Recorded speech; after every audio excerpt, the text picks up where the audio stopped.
Bonjour, dans cette vidéo, je vais vous présenter l'algorithme de Kruskal. S'intéresse à déterminer l'arbre de coût minimum. Tout d'abord, on va essayer de faire un rappel sur la notion d'arbre. Donc, c'est quoi un arbre? Un arbre, c'est un graphe non orienté, connexe et sans cycle, comme dans le graphe suivant. Donc, c'est un graphe qui est connexe, tous les sommets sont connexes et il n'y a pas de cycle. Donc, c'est quoi l'algorithme de Kruskal? L'algorithme de Kruskal, il permet de déterminer l'arbre couvrant de poids minimum dans un graphe connexe, non orienté et pondéré. Il a été conçu en 1956 par Joseph Kruskal. L'idée de l'algorithme est de numéroter les arêtes par ordre des poids croissants. Ensuite, construire progressivement l'arbre A en rajoutant dans leur ordre les arêtes un par un. Une arête est ajoutée si son adjonction à A ne détermine pas un cycle, c'est-à-dire si A ne perd pas sa notion d'arbre. Sinon, on passe à l'arête suivante dans l'ordre de la numérotation. Les étapes de l'algorithme sont les suivantes. Tout d'abord, nous allons numéroter les arêtes du graphe dans l'ordre des poids croissants.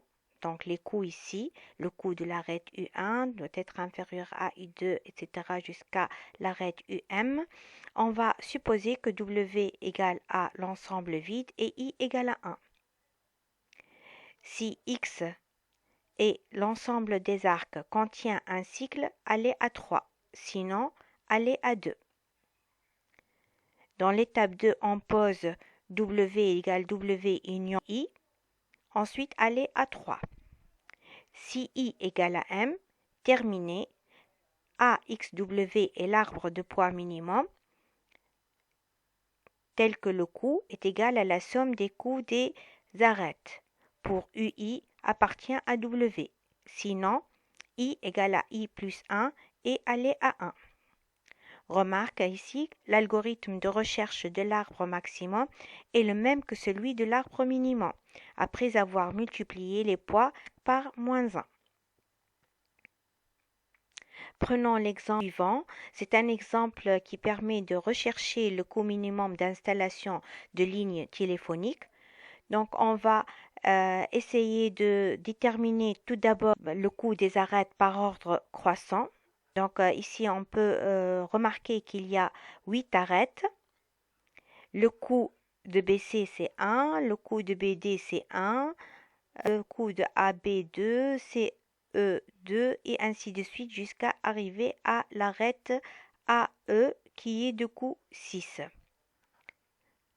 On commence par supposer que W égale à l'ensemble vide, I égale à 1 et M, bien sûr, c'est le nombre d'arêtes.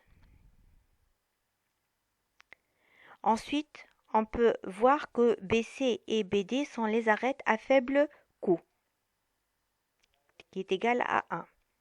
On choisit arbitraire l'un de ces deux arêtes. Par exemple, on va choisir BC, on va l'introduire dans l'ensemble W.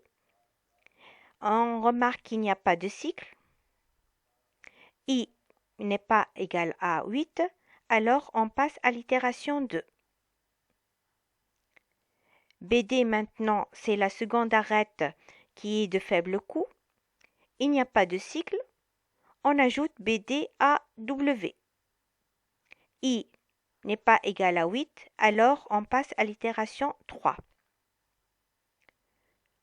On peut observer ici que AB et CE sont les arêtes suivantes à faible coût. Donc AB, c'est 2 et CE, 2. On choisit arbitrairement l'un de ces deux arêtes. On remarque qu'il n'y a pas de cycle. Il n'y a pas de cycle ici. Donc, on va ajouter AB à l'ensemble W. I différent de 8, alors on passe à l'itération suivante qui est 4.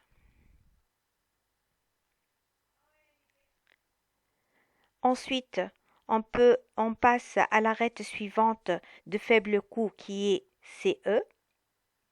On va l'introduire dans W puisqu'il ne construit pas un cercle. Et on passe à l'itération 5. L'arête suivante de coup 3, qui est en gris, c'est DE. On remarque que DE ne peut pas être choisi. Pourquoi? Parce que si on va choisir cette arête-là, on va observer que nous avons un cycle. La même chose, si on choisit AD, par la suite, c'est l'arête suivante, on remarque que l'arête ne sera pas aussi choisie. Pourquoi?